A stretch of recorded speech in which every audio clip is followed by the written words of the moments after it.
형사재판을 사용하신 하나님. 핀란드 의회 의원 페이비 레세넨. 혐오 표현 혐의로 법정에서 자신을 변호해야 했던 핀란드 의원 사건이 큰 파문을 일으켰다. 이제 그녀는 이 모든 일이 그녀 자신과 다른 많은 사람들에게 어떤 영향을 주었는지 쓰고 있다. 그녀는 잃은 것보다 얻은 것이 더 많았다고 말한다. 저는 어렸을 때 앞으로 다가올 어려운 시기에 관해 예수님께서 매혹적으로 설명하시고 경고하시는 것을 읽었습니다.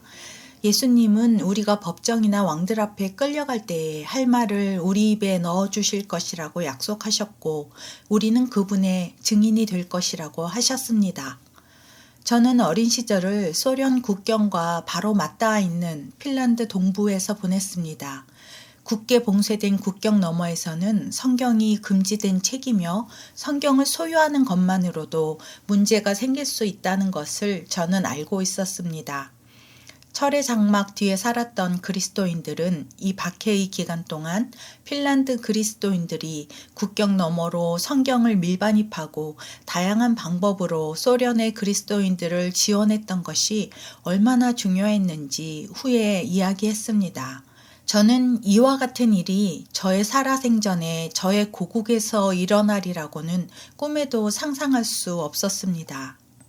작은 취조실에서 2019년 가을 저는 경찰서의 작은 신문실에 앉아 있었습니다. 테이블에는 포니테일 머리를 한 경찰관이 앉아 있었고 우리 사이에는 성경이 놓여 있었습니다. 그는 제가 트위터에서 인용한 로마서 1장 9절의 의미에 대해 물었습니다. 죄라는 말을 무슨 의미로 한 것이냐? 로마서 또는 로마서 1장의 일반적인 메시지는 무엇이냐? 내가 올린 글을 2주 안에 삭제할 의향이 있느냐라고요. 저는 아니오라고 대답하고 그 결과가 어떻게 되든 나는 성경의 이러한 가르침을 지지한다고 말했습니다. 그리고 사도 바울이 말한 것에 대해 사과하지 않을 것이라고 했습니다. 저는 마치 영화 속에 있는 것처럼 상황이 비현실적으로 느껴졌습니다. 민주주의와 법치주의의 모범국가인 핀란드에서 어떻게 이런 일이 일어날 수 있단 말인가? 정말로 내가 판사 앞에 서서 나의 성경적 믿음을 변호해야 한단 말인가? 불과 몇 년 전만 해도 저는 내무부 장관으로서 같은 경찰 업무를 담당했는데 말입니다. 종교신문은 지방법원에서도 계속되었습니다. 핀란드에서 일어난 어이없는 일. 검찰은 죄에 대한 성경적 견해가 혐오 표현이자 소수에 대한 범죄적 모욕에 해당한다고 주장했습니다. 저는 내무부 장관으로 일하는 동안 핀란드를 방문한 중국 종교부 장관을 만난 적이 있습니다. 그는 중국 사람들이 신앙에서 자유롭지만 신앙의 실제 실천은 누구에게도 불쾌감을 주지 않도록 제한되어야 한다고 단언했습니다. 같은 주장을 법정에서 핀란드 검사로부터 들었을 때 정말 어이가 없었습니다. 저의 법적 분쟁은 5년 넘게 계속되었으며 저의 많은 시간을 요구했습니다. 저는 지난 몇 년간 고통스러운 순간들을 경험했습니다. 소송 절차에는 경찰의 긴 신문과 지방법원 및 항소법원에서의 심리가 포함되었습니다. 지금 저는 대법원의 판결을 기다리고 있습니다. 저는 2번의 무죄 판결을 받았고 마지막이길 바라는 3번째 무죄 판결을 바라며 기도하고 있습니다. 신앙의 자유를 수호하는 특권.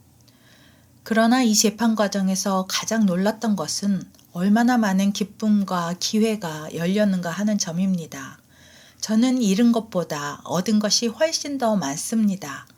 처음부터 저는 모든 과정이 하나님의 손에 놓여 있으며 어떤 뜻이 있다는 느낌을 강하게 받았습니다.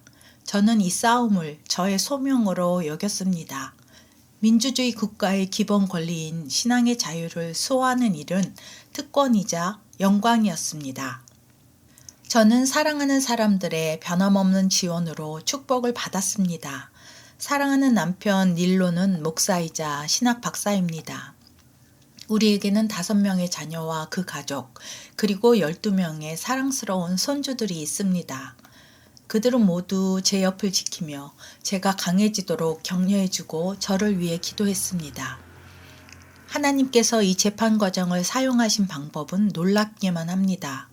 이 시련을 겪는 동안 저는 아주 구체적으로 핀란드와 저를 위한 기도의 힘을 느꼈습니다. 이 사건은 저에게 죄 문제의 해결책이 성경에 있다는 것을 사람들에게 알릴 수 있는 놀라운 기회를 제공했습니다. 이러한 재판이 없었다면 저는 경찰관들 앞에서, 법정에서, 그리고 핀란드 가정들에게 직접 생방송과 기자회견을 통해 예수님에 대해 증언할 수 있는 특별한 기회를 갖지 못했을 것입니다. 저는 전 세계로부터 받은 수천 통의 메시지를 통해 용기를 얻었습니다. 사람들은 하나님께서 어떻게 이 사건을 통해 기도하도록 그리고 그분의 말씀을 신뢰하도록 격려하셨는지 전해 주었습니다. 사람들이 구원을 받다. 성소수자 배경을 가진 사람들도 포함된 그들 중 일부는 그리스도를 만났다고 이야기했습니다.